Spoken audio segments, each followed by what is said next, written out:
ప్రభుకి శిరస్సులో ఉండే రక్తం పడుతుంది, రక్తం చుక్కగారుతున్నాయి, చేతుల నిండా రక్తము, పాదము నిండా రక్తం, తడిసిపోయిన ముద్దలా వచ్చాయట ప్రభు దగ్గరికి. నేను ఇక్కడ స్పృహలో లేడు. 2 చేతులు ప్రభు తీసుకొని అతని గడ్డం కింద పెట్టారట. అబ్బాయి 3 సార్లు లేపారు. మొదటిసారి అన్నాడు, నువ్వు నన్ను కొట్టుకో కానీ నేను ప్రభుని విడిచిపెట్టను. రెండవసారి మళ్ళీ కొట్టారు. మళ్ళా అన్నాడు ప్రభు అబ్బాయిని, నువ్వేమైనా తీసుకో, నేను నా ప్రభుని విడిచిపెట్టను. 3వ మారు ప్రభు అతను తట్టినప్పుడు, నా ప్రభు కొరకు ప్రాణం పెడతాను కానీ నేను ప్రభుని విడిచిపెట్టిన ప్రభు చెప్పినప్పుడు ప్రభు అతను తల మీద నుండి చదివారట.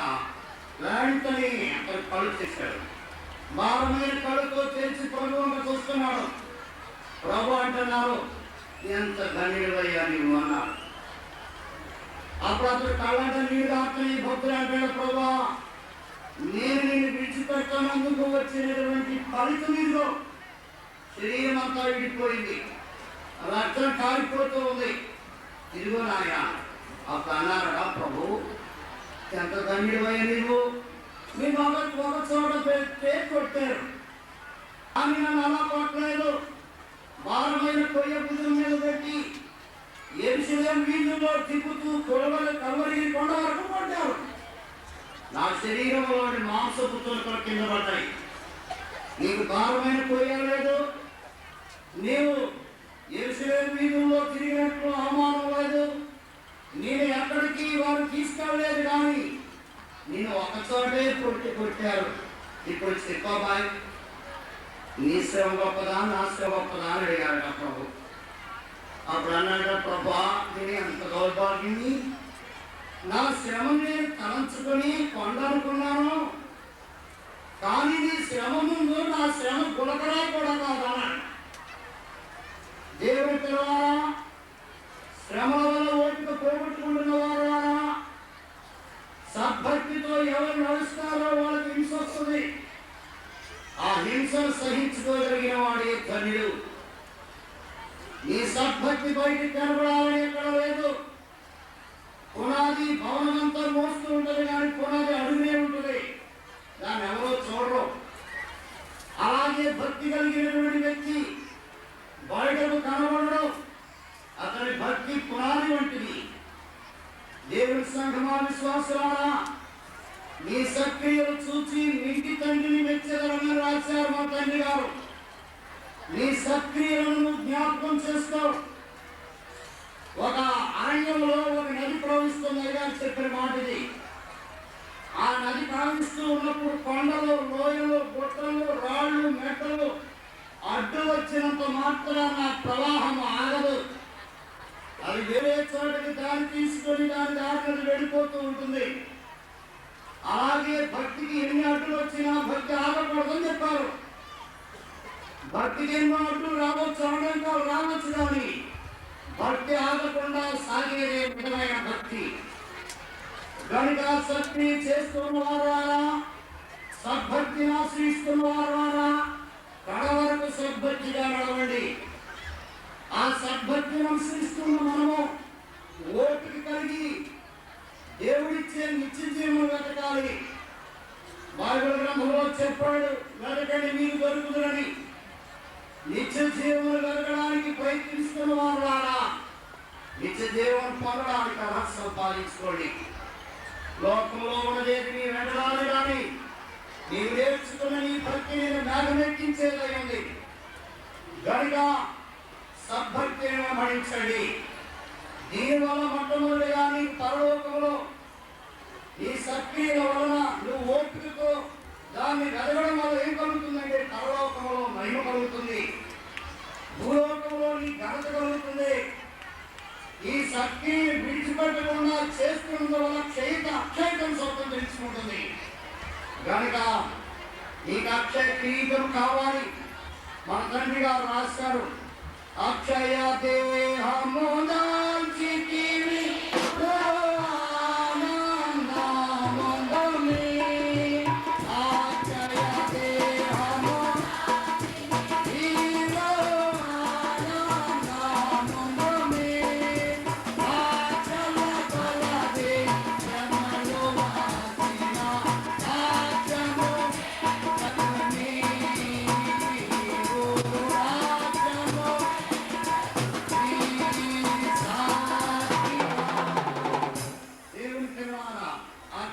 దేహము దాల్చితి నీవు ఆనందముందుము.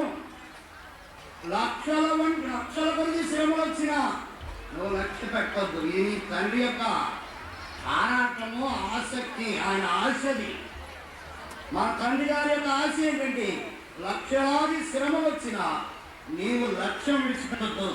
నీ క్రీస్తుని గురిగా పెట్టుకున్నాడు. దేవుని సంఘమా, మత్తయి సువార్త 5వ అధ్యాయము 11వ వచనములో చెప్పారు, నా నామ నిమిత్తం జనులను ద్వేషించుతూ దూషించుతూ అబద్ధముగా చెడ్డమాటలా పలికినప్పుడు సంతోషించి ఆనందించుడి. ఎవరైనా చెడ్డమాటలు పలికితే సంతోషం వస్తుందా? ఆనందం వస్తుందా? దూషిస్తూ ఉంటే, హింసిస్తూ ఉంటే ఆనందం వస్తుందా? ఆనందించిన వాడే మోక్షానికి వెళ్తాడు. ఆనందం లేకపోతే మోక్షానికి వెళ్ళవు. అలాగన్నిటినీ నువ్వు ఓపికతో సహించుకున్న నీవు మోక్షానికి చేరగలవు. కనుక దేవుని సంఘమా, ప్రభు నీ కొరకు తన ప్రాణాన్ని పెట్టాడు. అన్నిటినీ సహించాడు ప్రభు. నువ్వు అన్నిటినీ సహించు, సత్క్రియ వెంబడించు, ఓపిక కలిగినాడు. దేవుని యొక్క నిత్య జీవాన్ని వెతుకుతూ సాగిపో. కనుక నీకు మిగిలేది ఏంటంటే పరలోకములో మహిమ, భూలోకములో ఘనత, నీకు అక్షయత దొరుకుతుంది. ఈ మూడోను చేయగలిగి ఉండాలి. దేవుని సంఘమా, అలాగూ నువ్వు చేయగలడానికి దేవుడు నేను పిలిచాడు. నేను ఒక పెట్ట కథ చెప్తాను. ఇందాక మన అయ్యగారు చెప్పారు కదా, అలాంటిది నేను చెప్తాను. ఇది సుందర్ సింగ్ గారు ఉపమానంలోది. సుందర్ సింగ్ గారు ఒకసారి అరణ్యంలో ప్రయాణం వెళుతున్నారు. వెళుతూ ఉంటే ఆయన ప్రయాణం చేస్తూ అరణ్యాన్ని దాటుకుంటూ ముందుకు వెళుతూ ఉన్నాడు. కొంత దూరం వెళ్ళిన తర్వాత అరణ్యం ఆవుల పక్క నుండి కాల్చూ వస్తూ ఉంది. ఈ ప్రయాణికులు వెళ్ళే బాటకు అడ్డంగా ఈ అరణ్యం ఉండడం వల్ల వీడు అరణ్యం బయట నిలబడి చూస్తున్నారు. ఈ కాలుతూ వస్తూ ఉన్నటువంటి అరణ్యం అంతా కాలిపోతూ ఉన్నప్పుడు వారు అరణ్యంలో ఒక విచిత్రమైన విషయాన్ని చూశారు. ఏంటంటే ఆ అరణ్యంలో ఒక చెట్టు మీద కొన్ని పిట్టలు పెట్టుకుని ఒక పక్షి ఉందా. ఈ పక్షి ఈ అడవిలో ఉన్నటువంటి అరణ్యంలో ఉన్నటువంటి పక్షి తన పిల్లల మీద చాచుకొని ఎదురుగుండా వస్తున్న ప్రమాదాన్ని చూస్తుంది. చూస్తూ ఉంటే ఇతడు ఏం చేస్తున్నారంటే వీళ్ళు ఈ పక్షి ఆ వచ్చే ప్రమాదాన్ని చూసి కంగారు వచ్చి పైకెగిరి ఆ గూడు మీదకు వస్తుంది. 1-2 సార్లు అలా పైకెగురుతుంది, కిందకు వస్తుంది, పైకెగురుతుంది, కిందకు వస్తుంది. నేను చూస్తున్నాను. ఈ పక్షికి ఈ పిల్లల మీద ప్రేమ ఉంది. ఇది ఏం చేస్తుందో చూద్దాం అనుకుంటున్నారు. అందులో కొంతమంది అన్నారు, ఏం చేస్తారు రే, అది కొంతసేపు అయినప్పటికీ ఆరాకు కాలిపోతూ వస్తువుని అరణ్యాన్ని చూచి ఈరోజు ఎగిరి కిందకు వస్తూ పైకెడుతూ ఉంది. కొంతసేపటికి ఆ గూడుకు తెలిసి వెళ్ళిపోద్దా అంటున్నారు వాళ్ళు అన్నమాట. అయితే ఆ పక్షి అలా చేయలేదు. ఈ కాలుకుంటూ ఈ చెట్టు మొదలకు వచ్చేటప్పటికీ ఈ చెట్టు కొమ్మలు అంటుకున్నాయి. చెట్టు కొమ్మలు అంటుకొని పైకి వస్తూ ఉంది. పైకి వెళ్ళిన పెంట కిందకు వచ్చింది. యోహో ప్రమాదం దగ్గరకు వచ్చింది అనుకుని అది ఎగరడం మానివేసి ఆ గూడు మీదకి వచ్చి తన రెక్కలు చాచుకొని ఆ గూడు మీద పడుతుంది. ఈ మంటలు ఎగబాకి పైకి వచ్చి ఆ పక్షి ఉన్న గూడు అంటుకుంది. అంటుకునేటప్పటికీ ఈ పక్షి యొక్క రెక్కల క్రింద ఉన్నాయి ఈ పక్షి పిల్లలు. ఈ గూడు అంటుకుపోయి పైనుండి ఆ కొమ్మ మీద కింద పడిపోయింది. ఈ పక్షి యొక్క ఈకలన్నీ కాలిపోతున్నాయి. ఆ అగ్ని మధ్య ఉన్నటువంటి ఈ పక్షి ఎప్పుడైతే కింద పడిపోయిందో గూడు, ఈ పక్షి రెక్కల్లో ఉన్నటువంటి ఈ పిల్లలు కూడా ఆ పక్షితో పాటు కింద పడిపోయాయి. కొంతసేపు అయినప్పటికీ ఆ రెక్కల పక్క నుండి ఈ పక్షి పిల్లలు బయటకు వచ్చి ఆ తల్లి పక్షిని చూస్తూ ఉన్నాయి.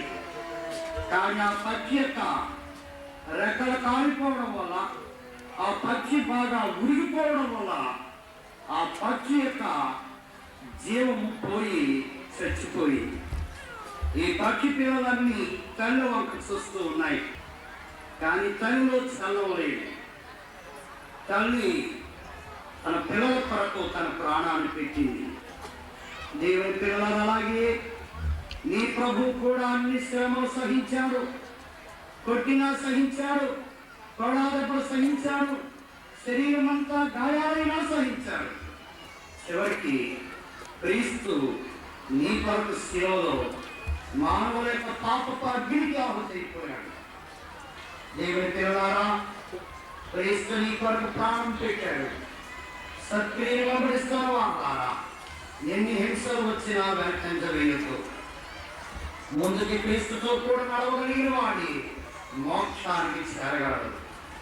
అలాగే క్రీస్తు నీ కొరకు బలిపోయాడు కనుక క్రీస్తు యొక్క మార్గంలో నడుస్తూ క్రీస్తు కొరకు ప్రాణత్యాగం చేసుకునే భాగ్యము సత్క్రియను ఓపికతో చేస్తూ నిత్య జీవము చేపట్టగలిగే ధన్యత, పరలోకములో మహిమ, భూలోకములో ఘనత, నీకు అక్షయత ఇవ్వగలిగే శక్తి కలిగిన ప్రభు యొక్క మార్గంలో సాగిపోయే కృప దేవుడు మనందరికీ అనుగ్రహించును గాక.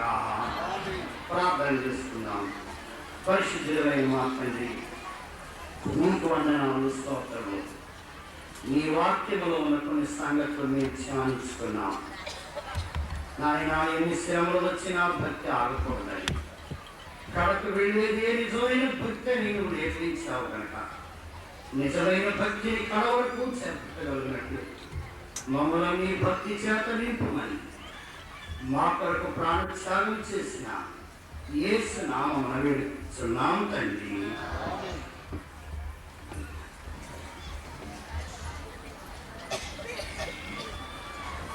వాక్య సందేశం అందించినటువంటి నారాయణరావు గారికి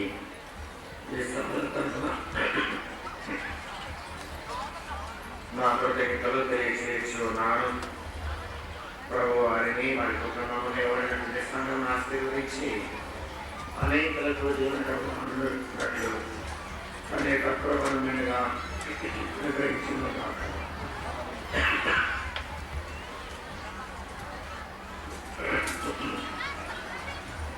పురుషులైన వారు రాత్రి కాలంలో గొలుసు ప్రార్థనకి వెళ్ళండి. 7 నుండి 8 గంటల వరకు